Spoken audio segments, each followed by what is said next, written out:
Hello and welcome to GreenFleet Talks. My name is Kate Armitage and I'm your host for our discussion today. And I'm delighted to be joined by Matthew Boswell, Managing Director, and David Robertson, Sales Director at Leasys. Good morning, gentlemen. Good morning. Hello. Kate. Good morning. Hi, good. Lovely to see you both. The weather down here is rather lovely. I don't know what it's like where you are. Rather lovely. We've got blaring sunshine. It's a rare few days, so making the most of it in the evenings. Absolutely. While we're enjoying the sunny weather, the political landscape has certainly been very interesting in the last few weeks and months, and that is having ramifications, of course, for the electric vehicle industry, as you're no doubt aware. We've seen the ICE ban for vehicles moving out from 2030 out to 2035 under the Conservative Party and the introduction of the ZEV mandate. And now we are, it looks as though Labour is going to bring that ban forward again to 2030. So quite challenging times. I think a lot of uncertainty, and there's this disparity between cars and vans. But what does this mean for you at Leasys, and what do you think disruption this will have on business plans? Well, as you say, Kate, since we last spoke, the landscape has changed quite significantly. And I think one thing is fairly certain is that Labour will bring the hard stop back to 2030 from 2035. In terms of the impact that has on our industry, I think it's probably three-pronged. Firstly, there's a lot of customers out there now that are very aware that the acceleration is going to take place, and they have to change their lots of things within their business, certainly their infrastructure, their thinking, their business plan, their fleet mobility solution. So we've got the customers in one area of the market, and then we're here from a leasing company side of things, obviously to help and support the customers to make that journey and to redevelop their plans so that we can deliver on time. And then, of course, the third prong, which is economically led as much as anything, is the manufacturers. So, you know, if you look at within the Stellantis group, we'll have to accelerate the production of electric vehicles and the electric model range to be ahead of that curve. And what we're certainly seeing, which does help customers in the middle sector, really, is the incoming of Chinese brands and Chinese and Far Eastern manufacturers, which some of the technology now is driving us quicker in terms of mileage available to them. So I think working together, we've got the manufacturers, the lease co, and the customer working together. It changes everybody's business plan, but everybody's now thinking about it. But I think with Labour getting voted in, which was inevitable, it's really crystallised everybody's thinking. But there's a lot of work to do to make 2030 happen. And then from an economic point of view, we look at the knock-on effect that might have of used vehicles. So ICE vehicles actually may grab a premium in the used market. So we may see the market come back there. Ironically, some of the older technology within the BEV vehicle, within the BEV marketplace, may drive pricing down. So there's a whole lot of subject matter to consider when we're putting these plans afoot. But yeah, it's a very challenging, very difficult marketplace. But without question, things are changing very rapidly at the moment. Yeah, I completely agree, Matthew. And I suppose the other side of this is that fleets haven't yet begun this journey to electrification. I should say it doesn't have to be electric, but that is where the trend is. Yeah. But for those fleets that haven't begun that yet, they thought they had until 2035. If they have a car fleet now, it's possible that that's going to be 2030 again. So the pressure is back on them. David, what advice have you got for fleets that haven't begun this process yet? How should they get started and what do they need to consider? Sure. Well, I completely agree, Kate, and certainly in terms of the original plan for 2030 as it was previously, and then went out to 2035. I think a lot of companies, a lot of businesses, sort of, and excuse the pun, took their foot off the gas a little bit with regard to their own commitment to transitioning across to considering electric. So they've almost paused that plan. So there needs to be almost a kickstart to revitalise that, and that needs to come really in terms of support that we can get throughout the industry, but also from ourselves as a leasing company, as almost a conduit of information, training, support, and also when we look at products and services that we can offer as a leasing company for our customers, to make sure that they've got everything that they need to consider and make those options the right choices for them as a company, for their drivers, for their for their areas of the business that's going to make them the most efficient in terms of journey times, and how it can help sort of their business drive that change within their own environment. So it's really from all angles to almost to try and collate that information so they can make informed decisions and make sure that they're the right decision. And I think that we are best placed to be able to bring a lot of that information together and provide a very consultative approach when talking and speaking with all of our customers to help them along that journey, because it's certainly going to be very, very soon before it gets to 2030, and we've got to sort of accelerate along. There's really not much time, and I know, David, it's a fairly obvious point, but I'm gonna make it anyway, because I think it can't be heard too often. But for fleets that traditionally haven't leased their vehicles, there are big advantages when you're looking at new technologies like electric vehicles to consider leasing. Absolutely, and it's with technologies moving along at the pace that they are, and when we think about battery technology, where it was maybe 3 or 4 years ago, and how advanced and developed it's moved along, and all the vehicle manufacturers are constantly improving in that respect. Vehicle leasing provides a great option, because they can take a shorter, maybe a 2 or 3 year lease term on their vehicle, and then change and almost take on board and adopt the new technologies as it would be at that particular time. It also obviously takes, and the obvious element there, it takes away the risk, the residual risk on the customer. That's with the leasing company, and that's how we provide competitive rentals, of course. But yeah, in terms of the natural change across into electric vehicles, I think that contract hire and leasing vehicles is certainly a way that's almost designed for that market in many respects. Yeah. And I mean, residual values is a thorny issue, but we have seen that really fluctuate quite dramatically over the last few years. So again, it's this lack of certainty that fleets may have, and that is taken away when you're talking about contract hire or leasing. Whenever I'm talking about electrification of vehicles, I think it's helpful to kind of separate cars and vans out, not least of which because of the potential difference in the mandate that Labour is now talking about, because we have clarity on cars, we don't have clarity on vans. Cars are effectively the low-hanging fruit in all of this. So much choice. Great charging speeds, massive batteries, more affordable vehicles coming to market.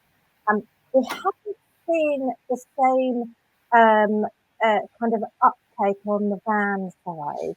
So what do you see as the barriers to electrified vans, and what solutions would you like to see in place? So I'll pick that one up. I think vans is a completely different ballgame.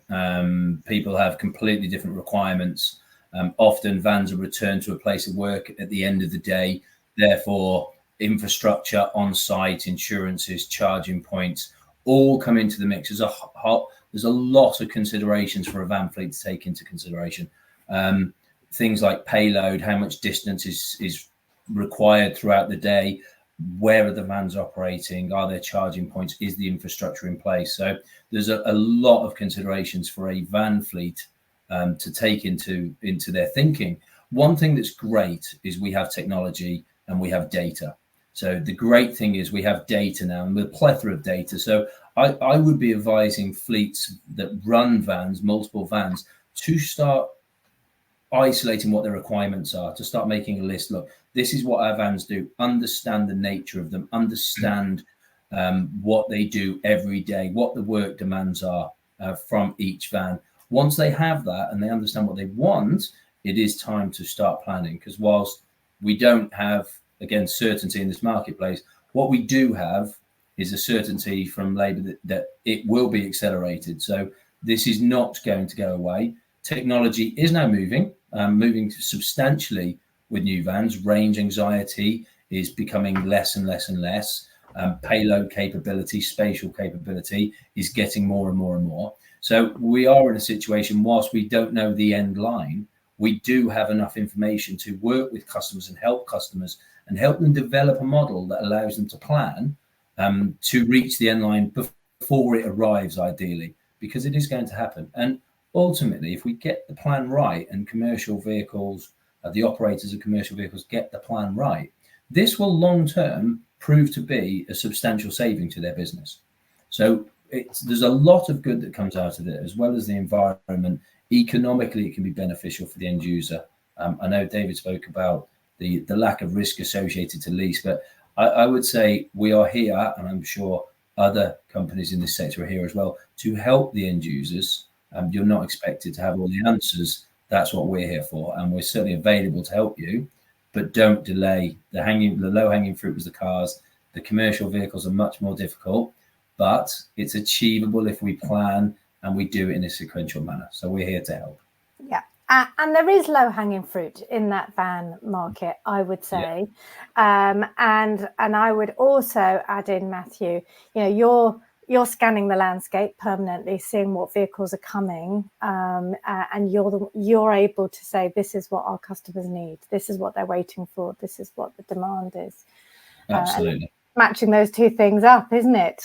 Put them together and we'll get to where we need. Great. The last piece of the puzzle for me is the drivers themselves. Okay, so obviously you have to get the fleet manager on board. You have to engage with the company.